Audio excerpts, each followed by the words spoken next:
अजीज़ान गिरामी, मैं तो चंद मिसालें पेश करना चाह रहा था कि जिन्होंने अपना मकसद जिंदगी समझा, बरसों हो गए आज हमारे मुआशरे में वो बच्चे ही नहीं पैदा हुए जिन्हें आज अपना मकसद जिंदगी समझ में आए और मुख्तसर सी जिंदगी में इस कायनात में कुछ करके चले जाएं, दुनिया को कोई तोहफा दे करके जाएं। आपको मालूम है आज दुनिया जिन जदीद चीजों का लाभ उठा रही है, ये जितनी टेक्नोलॉजी है, मैं चैलेंज करता हूं इनकी जड़ तक जाओगे तो ये सारी टेक्नोलॉजी जो हदिया किया गया है पूरी दुनिया को, आज इसमें सबसे बड़ा किरदार मुसलमान उलमाए कामिलीन का है। सब मुस्लिम उलमा है, सब मुस्लिम उलमा है। 100 से ज्यादा मुस्लिम साइंटिस्ट मैं आपके सामने पेश करूंगा जो कायनात में सबसे पहले इजाद करने वाले मौजूद हैं बहुत सारी चीजों के, और आज चुरा करके किसी और के नाम पर ये तख्तियां लगाई गई। आपको क्या खबर, आज पूरी दुनिया मुवासलात के तौर पर यानी सफर के लिए इतना तेज हो चुकी, एरोप्लेन बन गए, हजारों लोग उसमें सफर करने लगे, और इस एरोप्लेन की इजाद के मुतालिक 15वीं सदी के बाद के चंद अंग्रेजों के नाम बताए जाते हैं।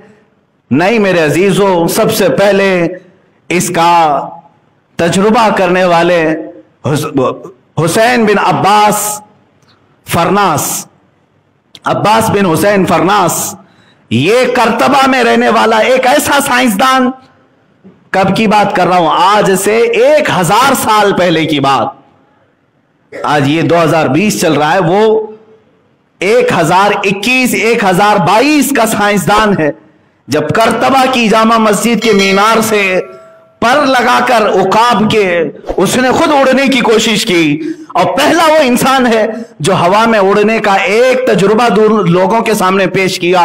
ऐसे नहीं कि मीनार से छलांग लगाया, बल्कि तारीख में आज भी रकम है अब्बास फरनास 10 मिनट तक हवा में उड़ता रहा। इसने नई इजाद की और उसके 500 साल बाद आकर इस फार्मूले पर तहकीक की गई और उसके बाद एरोप्लेन बनाया गया। दुनिया को हवाओं में उड़ने का अंदाज भी एक आलिम दीन ने दिया था, एक नौजवान साइंसदान ने दिया था। इब्नुल हैसम का नाम सुना होगा आपने, सबसे पहले बसरियात के इल्म पर किताबें लिखने वाला वो साइंसदान जिसने आंखों के मुतालिक तमाम तफसीलात दर्ज की, बल्कि दुनिया में सबसे पहले कैमरे का तस्वुर देने वाला इब्नुल हैसम है कि रोशनी जितने बारीक हिस्से से अंधेरे कमरे में जाएगी, एक कमरे से कैमरा बनाया गया। इब्नुल हैसम कौन है? एक मुस्लिम साइंसदान। इतना ही नहीं, अबू बकर राजी ये वो तबीब है जो पूरी दुनिया का फाउंडर है। इल्मे तिब में, मेडिकल साइंस में सबसे ज्यादा किताबें लिखने वाला मुस्लिम आलिम दीन अबू बकर जकरिया राजी, जिन्होंने आज से कई 100 साल पहले लोगों को तस्वुर दिया इल्मे तिब का। सर्जरी के मामलात पूरी दुनिया में कहीं पर नहीं थे, सबसे पहले अबू बकर राजी ने सर्जरी के तरीके बताए, हॉस्पिटल का निजाम बताया कि हॉस्पिटल कहां बनाया जाए। बगदाद में उन्होंने खलीफा से कहा कि गोश्त के टुकड़े काट करके हर मोहल्ले पर लटकाए जाएं, एक एक लकड़ी में लटकाए गए 10-12 मोहल्लों में, और 3 दिन के बाद वो निकालने लगवाए। इमाम राजी ने देखा कि जो गोश्त का टुकड़ा सबसे लेट खराब हुआ या सूखा, बहुत सारे तो सड़ गए सूख गए, जो बहुत देर तक सही सलामत था, अबू बकर राजी ने कहा यहां हॉस्पिटल बनाया जाए। कहा क्यों? कहा यहां की आबो हवा जिस्म को जल्दी खराब नहीं होने देती, मरीज को ऐसी जगह रखा जाए जहां की आबो हवा उसके जिस्म को सलामत रखे। यह कॉन्सेप्ट किसने दिया था? अबू बकर राजी ने, जब उनकी उम्र 33 साल की थी। 33 साल की उम्र में बड़े से बड़ी दुनिया को इन्होंने फार्मूले पेश किए।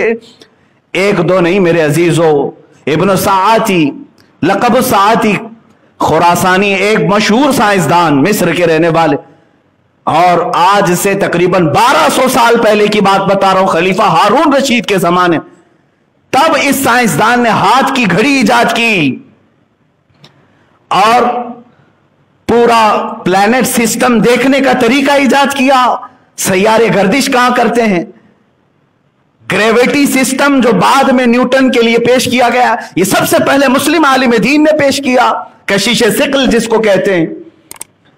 और सबसे पहले अबू बकर राजी ही हैं जिन्होंने केमिकल की दुनिया में सबसे पहले एसिड तैयार किए, सल्फ्यूरिक एसिड, जो आज कीमिया में बुनियाद की हैसियत रखता है। ये तमाम चीजें दुनिया को देने वाले वो मुस्लिम साइंसदान थे। मेरे अजीजों, मैं इनकी मिसालें सिर्फ इसलिए पेश कर रहा हूं कि दुनिया में ये तरक्कियात और दुनिया में जीने के सलीके इस्लाम ने और मुसलमानों ने दिए, आज पूरा का पूरा पलट दिया गया और तुम्हें इतना पीछे धकेल दिया गया कि आज दुनिया तुम्हें तहजीब सिखाने आ रही है। आज तुम्हें मैनेजमेंट डेवलप करने के लिए तरीके सिखाए जा रहे हैं और बहुत सारी चीजें ऐसी हैं कि गुलामी के अंदाज में तुम सीखने के लिए गैरों के दरबार में जा रहे हो। ए मेरे अजीजों, आज सबसे बड़ा जो हमारे पास नुकसान हुआ है वो हमारे बच्चों को हमारा माजी ना पढ़ाना, हमारी तारीख ना पढ़ाना। चंद साल और तुम इस तरह आंख बंद करके बैठे रहो, तब उसके बाद बच्चों का हाल ये होगा।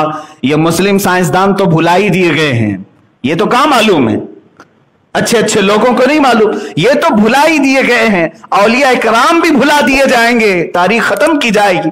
और चंद दिनों के बाद मैं बारहा ये कहता हूं, शायद बच्चे बाद में ये भी पूछेंगे मोहम्मद किसका नाम था।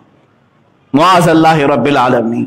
जब इस तरह हम तारीख से अपनी आंखें बंद करके बैठे हैं और सारा का सारा हमारा वक्त इसी मोबाइल इंटरनेट पर गुजरे, जो फजूल और फहश चीजों को देखने में, ऐ मेरे अजीज बच्चों, आज अपनी जिंदगी की कदर और कीमत समझो और बाज आ जाओ। तुमसे सवाल होगा तुम्हारी जवानी के मुतालिक।